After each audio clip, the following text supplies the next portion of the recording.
time for the Mike Brey Radio Show, live from O'Rourke's Public House in Eddy Street Commons. The Mike Brey Radio Show is presented by TireRack.com and brought to you by Team Notre Dame partners Sprint, Coke Zero, Under Armour, and Gatorade. The Mike Brey Radio Show is also presented by Delta Airlines, proud to be the official airline of Notre Dame Athletics, Bank of America, Xfinity, First Source Bank, Great Clips, Papa John's, St. Joseph Health System, South Bend Orthopedics, and O'Rourke's Public House. Also sponsoring tonight's show is Primrose Mishawaka and Legacy Heating and Air. Now, let's go live to O'Rourke's Public House for the Mike Brey Radio Show.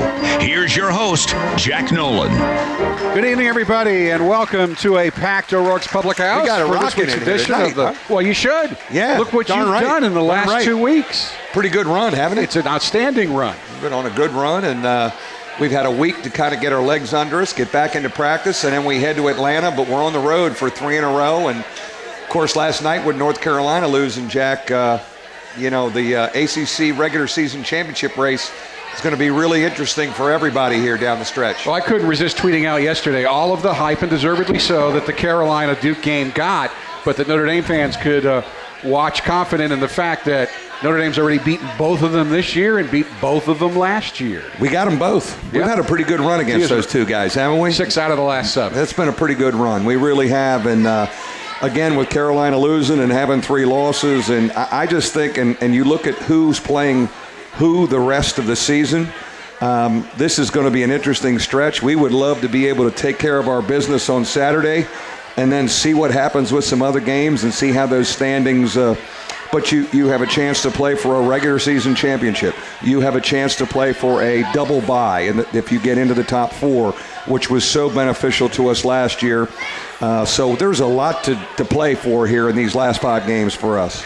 Now, let's take a look back at the last 2 weeks, the key 4-game stretch that you knew was going to be a key even before the season began.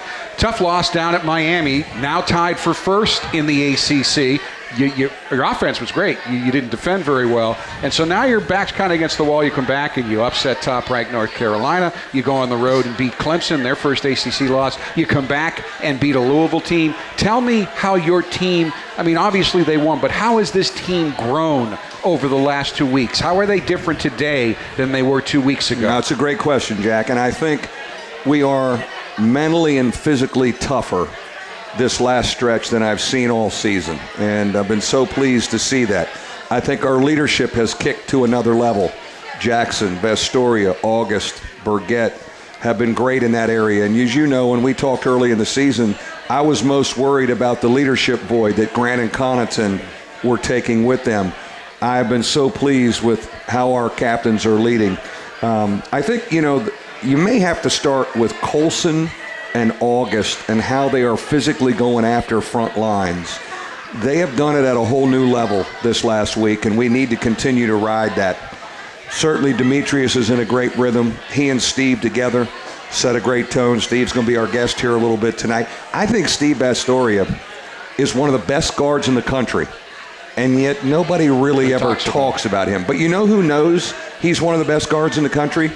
Other coaches in the ACC. When I sit down with other coaches in the ACC in the offseason, they bring up Vasturia first. He's so appreciated, and certainly we appreciate everything he's doing. Well, and he was first team All-ACC tournament last year. People seem to forget that. It's like, oh, yeah, it's he's amazing. on the team too, and nobody talks about it. Right, it's really amazing. Again, our backcourt is as good as any backcourt in the nation, and right now they've played us into a position where we're excited about March. And we're certainly excited about these last 5 games because there's a lot to play for. Let's touch a little bit more on your frontline guys again, especially Zach. When you're the biggest guy on the team and you've got great athleticism, you have a spotlight on you all the time. And he himself, at the end of last month, talked about he knew he needed to be more consistent. Well, he has been unbelievably consistent. Last 5 games, 16 points, 10 rebounds a game, but he has displayed an intensity and a physicality and is basically, within the rules, beating the other team up each and every night, and that has been a key. How has he done that? Yeah, I think he has set a great tone for us physically, intensity-wise, going after people, and I think it's really started with his rebounding. When Zach just concentrates on rebounding on both ends of the floor, he sets a great tone for us. And he with Bonzi, the two of them, who are great friends off the court, those two guys are like a tag team right now of physically dominating the paint against other opponents, and man, we need that now. And Bonzi's always had the edge, and I don't want to diminish what he's done. He's getting better and better. There's a lot of times last year, though, he was the post guy. Yes. He's had to learn a little bit and embrace, and now he does, that he can't always be down there necessarily on the low block, but he's been very effective outside the lane as well. I think we've grown together. That group has played together a lot. It's not your typical 4-round-1 look that we've had here at Notre Dame. Bonzi is not a stretch 4. But he has some of those qualities, and I think with each week he's gotten more comfortable playing away from the bucket. He can hit a shot. He certainly can pass the ball. He's become a much better screener for the other perimeter guys and then rolling to the bucket. But I think those 5 guys, the guys that have started and played together the most, in this 3-game win streak at about the 8-minute mark in all 3 games, we subbed them back in and let them finish the game, and they finished the game like men. In the Louisville and Clemson games, Demetrius Jackson played all 80 minutes. He averaged 22 points a game, and this is kind of hard to believe, but he won his first ACC Player of the Week award this week. Yeah, really well deserved. I thought he was fabulous. The Clemson game, he set a great tone for us, and certainly against Louisville. And as you said, he didn't come out of the game, either one of them. So this week was good for him to get a little bit of a rest. But he has become a great leader for us, too. It was going to be his team. He was going to be the loudest and strongest voice from the point guard position. And I think he's learned how to be a more diplomatic leader, when to call guys out, how to call guys out, how to talk to them, how to encourage. I think he's really grown in that area, and it's helped our team. And when you take a look at the Louisville game showing how he leads, in the first half, that was as good a defensive effort as I've seen a Louisville team put on you. They were suffocating you. It didn't seem like anybody could get shots. But Demetrius, 20 points in the first half, 5 threes, tying his career high in the half alone. He kept you in that game. He did. We were hanging on for dear life. Louisville's a great defensive team, and he did keep us in the thing. And then in the second half, we really were able to get into our offensive rhythm.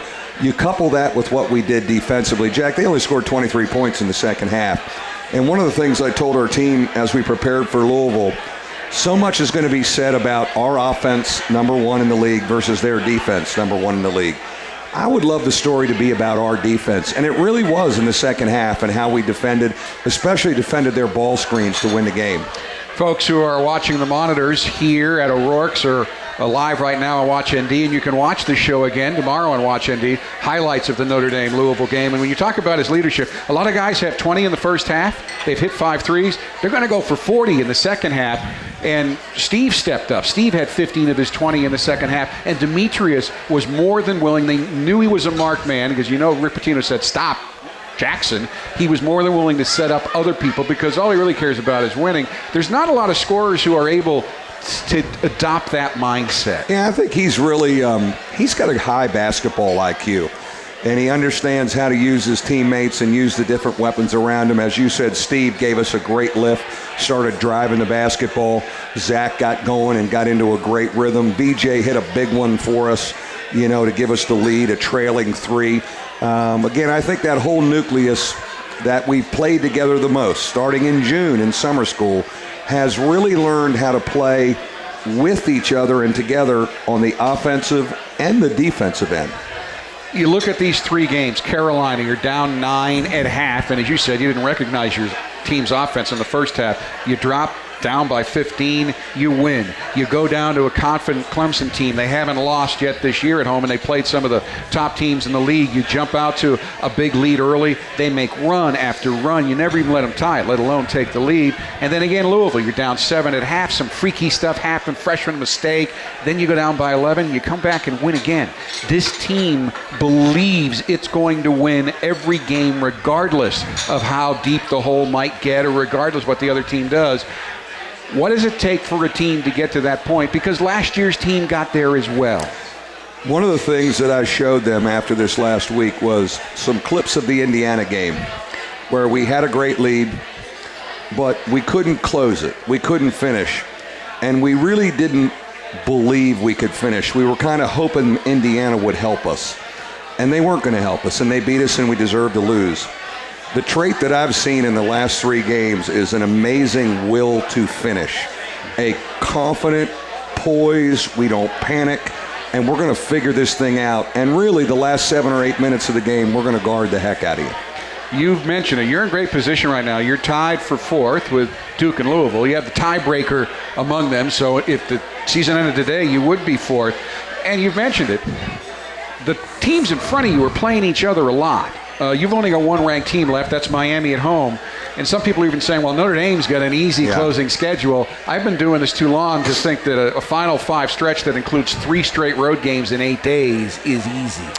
No, we've got our work cut out for us, and it starts Saturday night in Atlanta. Georgia Tech played great at Florida State. They are old. We've had grinding games with them. They're playing for their postseason life right now, and they have new life after what they did in Tallahassee last night. So if we could scratch out a road win against Georgia Tech to get to 10 league wins, we would be thrilled. We'll come back Sunday and regroup, and then we've got to go to Wake Forest, who's got an unbelievable group of guys that can score the ball and they play well at home. And then you got to go to Florida State, who's playing for their NCAA tournament life. So we're in the midst of it right now. Yeah, I don't think you can look and say because of standings or records, this is what you expect. We expect a real dogfight Saturday night in Atlanta. Well, I mean, you can debate back and forth, but I agree with you, and I've been saying it, and this has become the Big East. You may not have the top team or teams in the country, but you have the deepest league without question. And even in the Big East, as much as we hyped it up a little bit, there were always a few teams you kind of knew you were going to beat. I don't think, well, there's one. Boston College is struggling, but beyond that, any other team on any given night, I can't explain when I watch them how Wake Forest has only won one ACC game, because I think they're loaded with talent, athleticism, and one of the best big guys in the league. I agree with you 100%, and it does have the feel of the old Big East. I mean, I talked about that on Media Day, but it's really shown itself. You know, we are 9 NCAA tournament teams deep. Louisville's situation makes it a little different, but we have really great depth. And what the Big East had back when we left it, we were the best league because of the depth. 9, 10 NCAA tournament teams. One year we got 11. This is the year that the ACC looks like the old Big East. We have lots of questions for Coach Brey from our audience here at O'Rourke, so we'll get to those questions right after this first time out. The Mike Brey Radio Show, presented by TireRack.com, live from O'Rourke's Public House.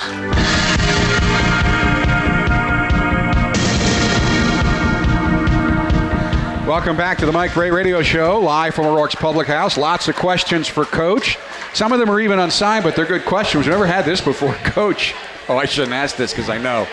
Well, you decide to, what is your pre-radio show routine? Pre-radio show routine. Generally, not necessarily tonight, but generally. You know, we get off the practice floor, we got off about 5. So I got a little time to kill. Sometimes I stop over at the Mark and grab a little Braisian stir fries, and that may be my go-to before I come over here and get ready to go. That's not a bad stop on the way. And you had an intense practice today. You gave a little time off this week. Yeah. Didn't do too much yesterday, but you worked them hard today. Yeah, we needed to get up and down. We needed to play today. Sometimes when you haven't played in a while, you worry about losing game shape. So I think we needed to do a lot of 5-on-5 and transition and just get up and down, and I thought we got a good workout doing that today. Joseph Odinsky's here from South Bend. You prepare your team to play against great players, but do you prepare differently against good coaches like Roy and Coach K, etc.? I don't think you ever look at it as a coach preparation. I think, now that we're in the league, we know systems and styles of play better. It's our 3rd year in the league. We know the personnel, and we know, how they're being used in those systems by those coaches. Duke has a style of play. North Carolina has a style of play. Virginia has a style of play.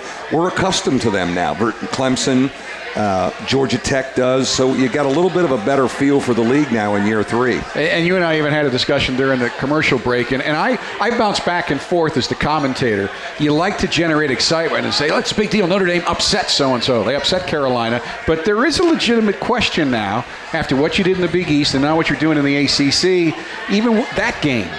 Was that an upset? I'm not so sure it was. Our through independency, one of the things our fans have to get over was, since we didn't play in a league and you couldn't play for a championship, the program was built on upsets. Certainly the UCLA upset is one of the great games in history. Maybe not the greatest, though, let's be honest.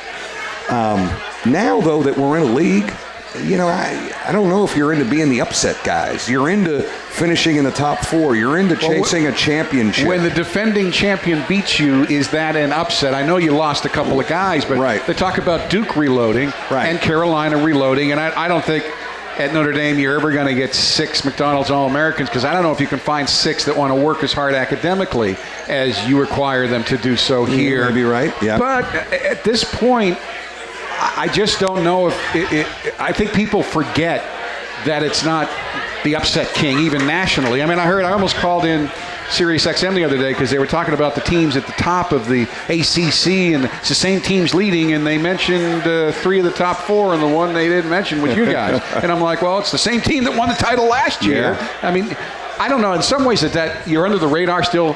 You like it there. Does it help? But would you like to have the target on your back all the time? Well, I think we've had it on our back a lot, being the defending champion. I think we've gotten everybody's best shot, and that includes Duke and North Carolina coming after us because of what we did to them in the ACC tournament last year.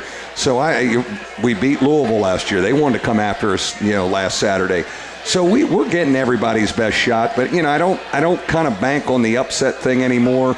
We're not an independent. We don't have to hang our head in our media guide about beating number 1s. It's where you place in your league. Can you win a conference championship? And that's where it's changed from independency to being in a league. And then when you talk about this 3-game road trip and repeats, you've already beaten Georgia Tech. You've already beaten Wake Forest. So invert it. Now, if they beat you, not only do they have the motivation of revenge, but it's a huge upset for them. No question it is. It'd be a big scalp to get us in Atlanta, and we have to be prepared for that, and I think we will be. We know what's coming after us, but I think for us, you're looking and saying ACC regular season title, top 4 in the league, still trying to add to an NCAA tournament resume. So much for us to focus on instead of worrying about what they may do. Joe Haynes is here from South Bend. A lot of interesting questions tonight. Coach, they were debating the question, how young is too young to recruit prospects? What are your thoughts? Well, I think now, too young is 8th grade, but 9th grade you start. You really do start once they get into high school, tracking guys. My assistants are talking to coaches and AAU guys when they're in 9th grade. 10th grade, it starts to get pretty serious. I have to have a feel for the guys that are 10th graders.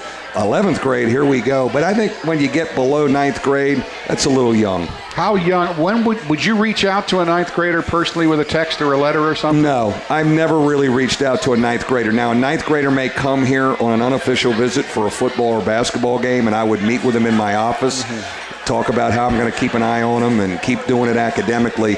But I stay away from corresponding till really the end of the sophomore year.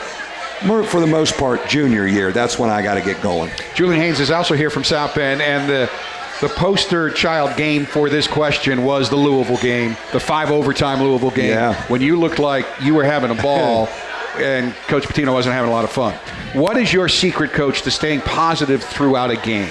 Well, I think as you get to be a more experienced guy and you get to be more secure in your position here at Notre Dame and who you are and your style, I've been able to kind of coach with maybe less pressure and just kind of enjoy the moment and to make sure our guys know that we're going to have fun with it and we're going to attack and we're going to go for it. I just think they need to see that kind of demeanor from me, and then they can be loose and going for it and not playing afraid to lose. You're very intense on the sideline. Sometimes I'm sitting next to you doing the radio broadcast. We can't put a lot of that on a family show. But I do think the officials know that not only are you a positive guy, but you pick your spots and you get into them. I wonder if you sometimes get frustrated.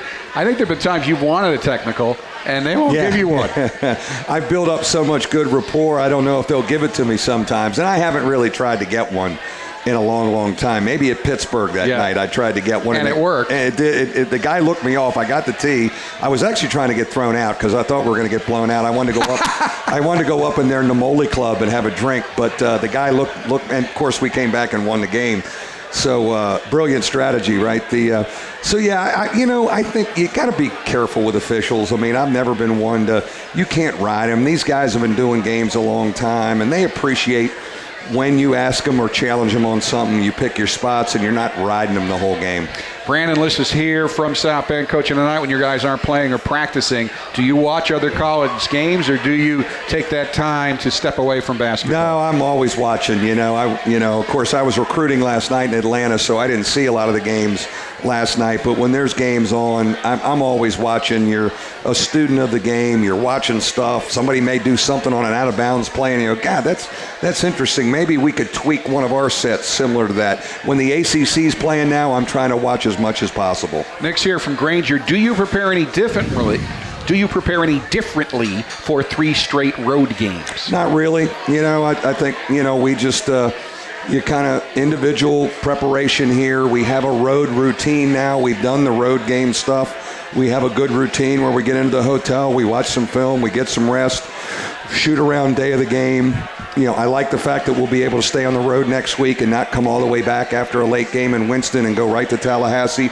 But you're just trying to have a road identity, and hopefully we can draw on our Clemson road identity because that was powerful.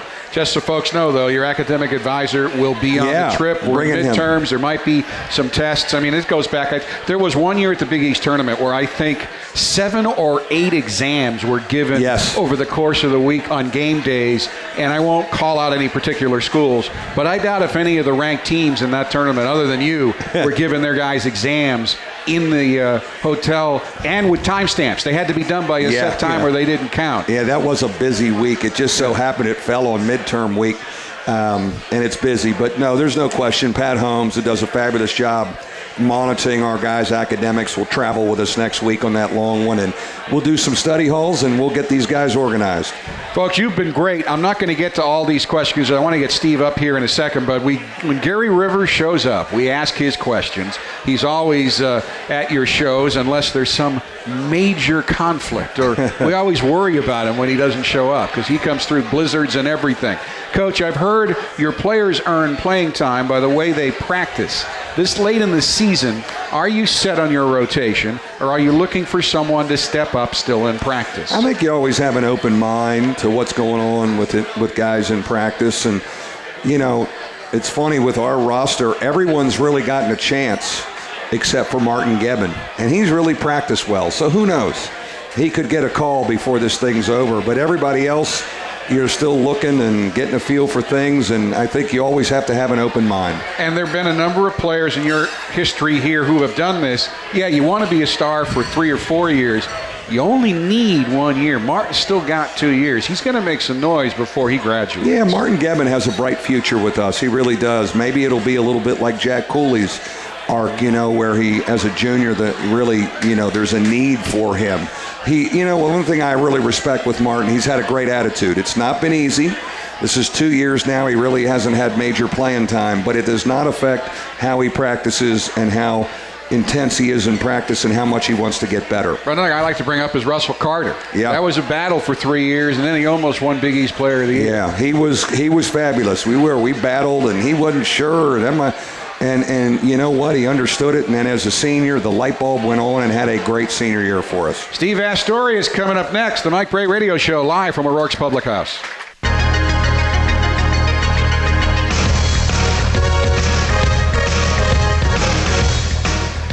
Welcome back to the Mike Brey Radio Show, and welcome to our set. Captain Steve Vasturia having the best year of his career.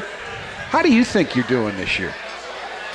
Yeah, I think I'm doing pretty well. The one way to look at it is how your team doing, and especially lately we're playing really well. But I think, this year I tried to be a little more aggressive and do some more things and help Demetrius out. I think handling the ball, and that's one thing I think I've been doing a good job of. And but yeah, like I said, anything to keep this team winning. We've talked about him being under the radar. One of the reasons is he's always been one of your best defenders, and that doesn't always people don't notice that unless they're following you. Always been known as a good three-point shooter, and boy, you've hit some big shots. But to me, the biggest improvement you've made this year is you now take the ball to the basket with reckless abandon. Where is that coming from? Because Coach, at the end of your freshman year, Coach was encouraging you to put the ball on the floor and go there. Why are you at the level where you're at now? And we're showing folks some of your best plays from this year, but why are you at the level now where you are confident enough to get there and no one can stop you? Yeah, I think it's something that I've always been able to do. I've always been confident getting to the basket, handling the ball. But, I look towards last year, I really didn't have to do that. I could stand in the corner and you had guys that would find you, and all you had to do was really knock down open shots. So this year, you're on the scouting report. People know you can knock down open jump shots, and, that's how they're going to guard you. So you got to take what the defense gives you, and, just trying to take what they give me and get to the basket and either finish or, dump it off to ZA and Bonds or find some shooters. Coach, on the improvement arc, where is he? Is he where you hope he would be? Is he a little bit below? Is he a little bit above where you thought he would be? Well, I'd say he's above. We got Steve. Steve plays the game. He always played the game much older than he is. Great feel for the game. Certainly comes from a heck of a high school program and was well coached by Speedy Morris, a legend in the Philadelphia area. But there's an innate feel and an unbelievably high basketball IQ. And then you couple that with a little bit of ice water in the veins and wanting to go for the juggler, that assassin's mentality. You have a beautiful basketball player. I tell young kids, if you're going to watch us play and you're a young player, watch Steve Vasturia play the game, how he moves without the ball, the decisions he makes with the ball, how he defends, how he talks to his teammates. He really is the whole package, and I'm thrilled that I have him for a whole nother year after this. Well, I hope if you heard about it, you weren't offended. I did call you the baby-faced assassin a few times last year. But you're almost like the sniper hiding in the corner, and when you needed that big shot, you knocked it down. But snipers kind of pick their spots. Now you're more like the cavalry. I mean, you're there the entire game. Yeah. Is that a role that you're enjoying even more? Yeah, for sure. I think the one thing I was excited about for this year was being able to handle the ball a lot more. Last year, Jaron and Demetrius, doing most of that. And I think it's been fun for me because, I played a lot in high school at point guard and AAU and whatnot. So it's been cool to be able to, bring the ball up, play off ball screens. And, it's tough if you're playing 40 minutes a game like Meech to have to do that every single time up and down the court. And you're kind of on the Connaughton track now, too. And by I mean that, first couple of years, we always stick him on the toughest offensive guy, and you're just working your tail off on that. And it is hard to excel at the same level on both ends. Well, now, moving Rex into that spot and freeing him up a little bit more to do that stuff you need him to do on offense. Well, he's having to play pretty much the whole game like Demetrius, and we need him to make offensive plays. And we know he's so disciplined defensively, but he can't do that all the time. So Rex has been a nice addition to come in and guard either a ball handler or a scoring guard and give Demetrius or Steve a little bit of a break. We've got audience questions for Steve. We'll get to those right after this timeout. The Mike Brey Radio Show, presented by TireRack.com, live from O'Rourke's Public House.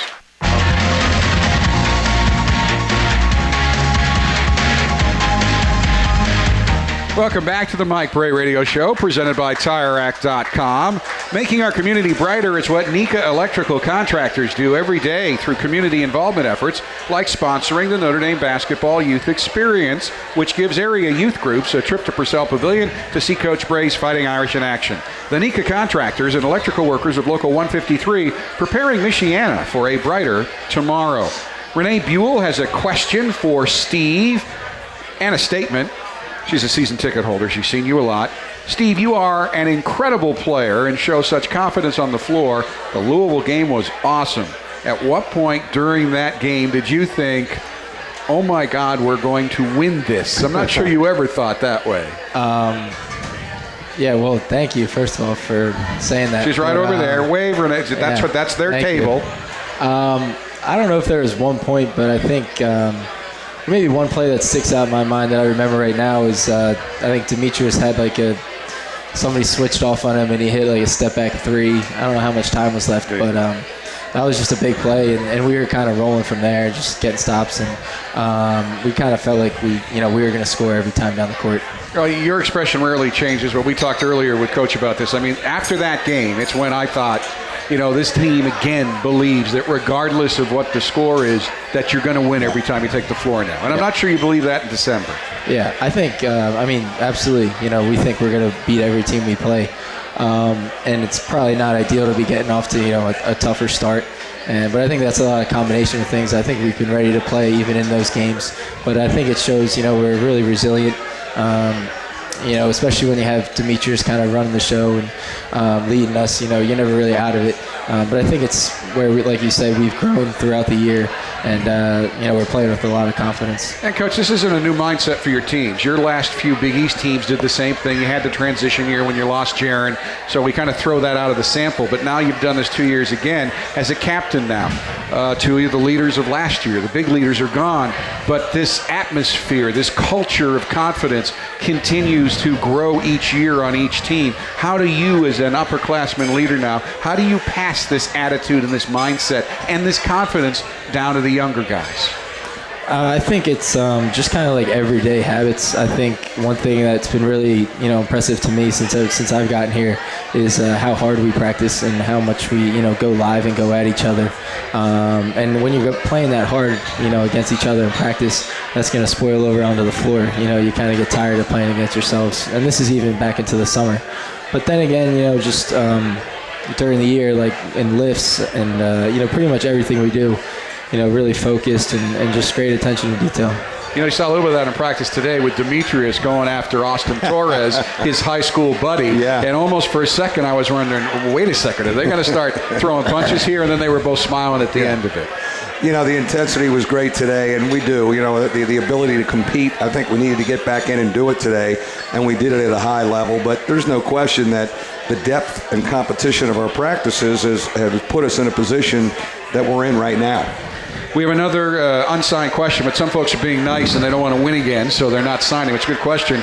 Steve, do you have any pregame rituals? Not really. Freshman year, I kind of had a pretty good ritual. Me and Berg, who's still on the team, and Tom Knight would play like Mario Kart before the games a lot. But now we just kind of take a nap and hang out in the locker room pretty much, yeah. Folks, as you know, tonight's Mike Brey Radio Show is brought to you by TireRack.com. And while we're talking running, passing, and three-point shots, the experts at Tire Rack have cornering traction and performance of a different kind on their minds. That's why you'll be able to find exactly the tires you need when you need them. TireRack.com. Find, deliver, install. The live version of the Fast Break will be run by Steve Vasturia right after this timeout. The Mike Brey Radio Show live from O'Rourke's Public House.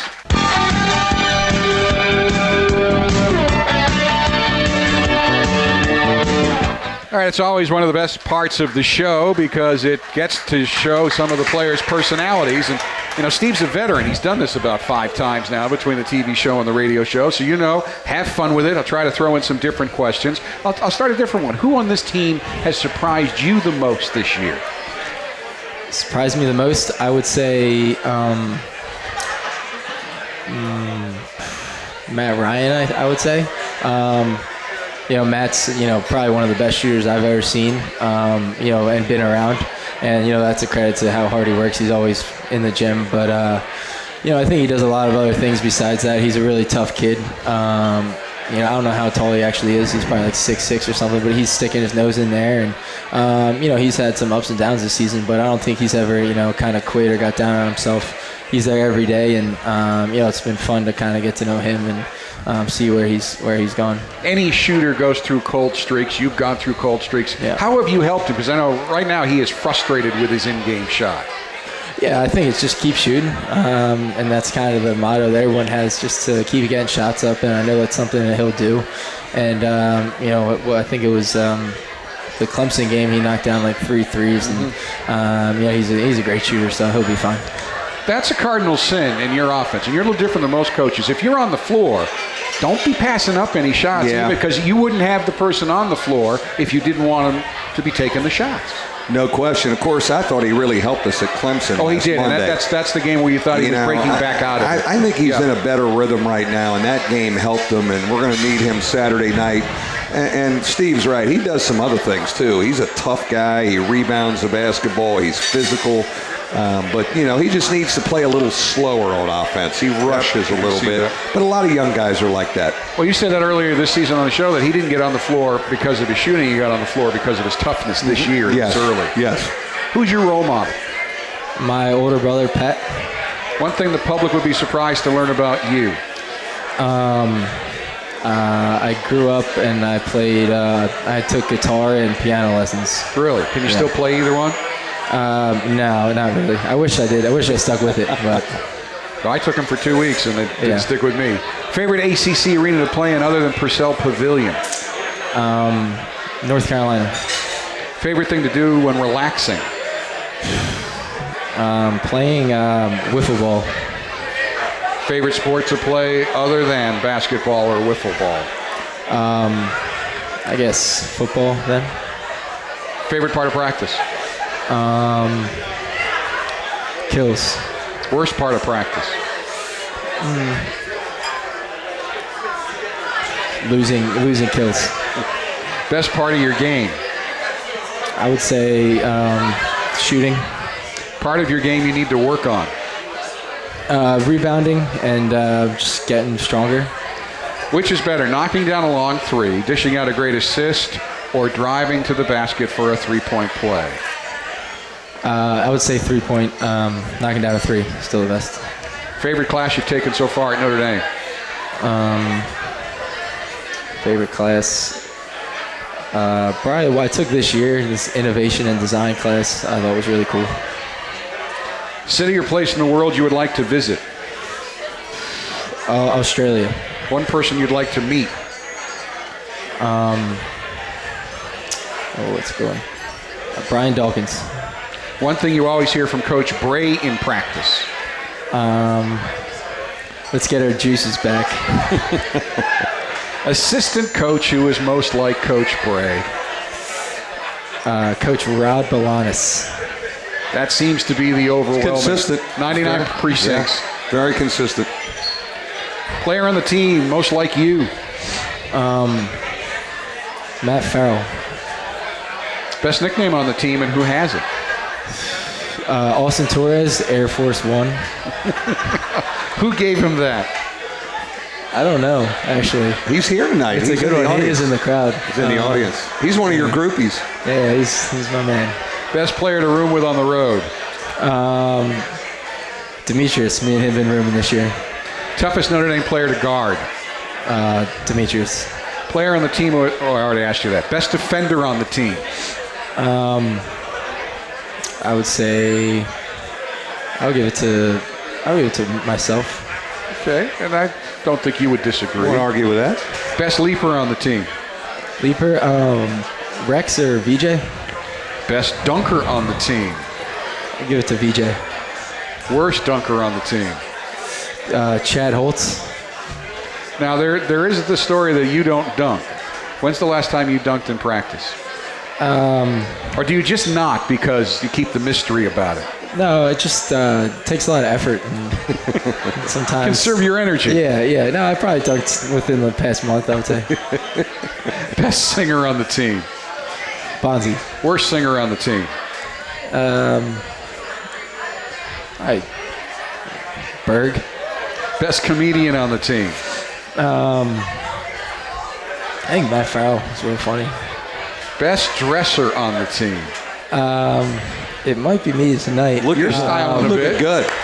Casual But, fashion. Overall, I would say best dresser. I'll give it to Demetrius. All right. He's a good dresser. Worst dresser on the team? Worst, Martin Gebbin, I would say.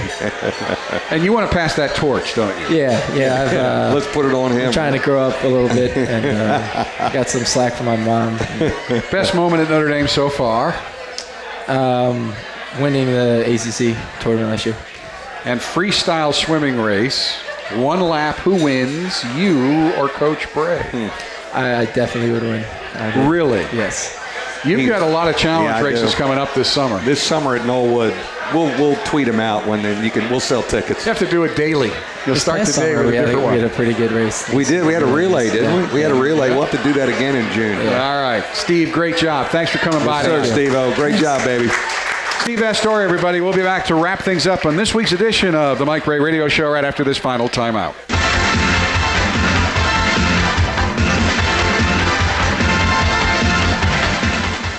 We're back on the Mike Brey Radio Show, live from a packed O'Rourke's Public House. So we talked about the one big stretch that you pointed out before the season, that 4-game stretch among ranked teams, which you came out of 3-1, pretty darn good. Take it. But this was the road trip. When you looked at it, especially before the season, I thought the teams you're playing this week would have better records, but they don't concern me any less than they did back in November. Totally agree, Jack. I mean, again, Georgia Tech on Saturday, coming off a Florida State win. All our games with them, their repeat opponent, have been dogfights.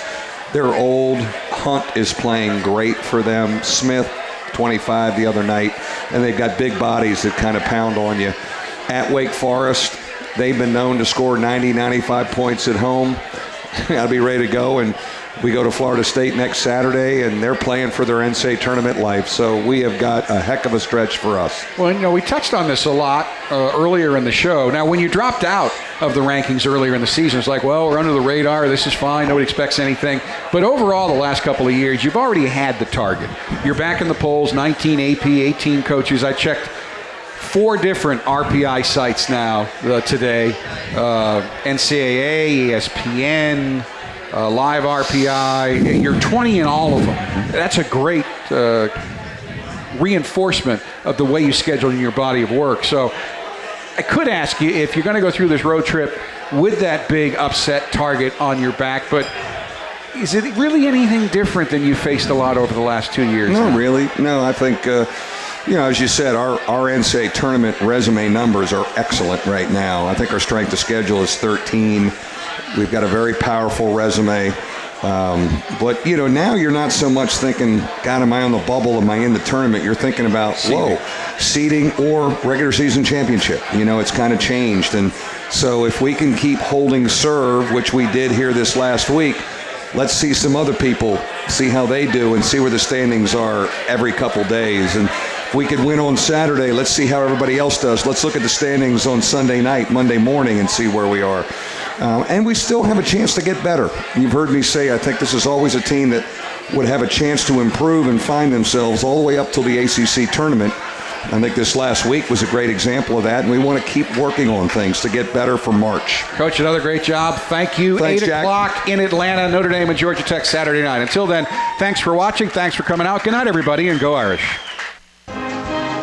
The Mike Brey Radio Show has been presented by TireRack.com and brought to you by Team Notre Dame partners Sprint, Coke Zero, Under Armour, and Gatorade.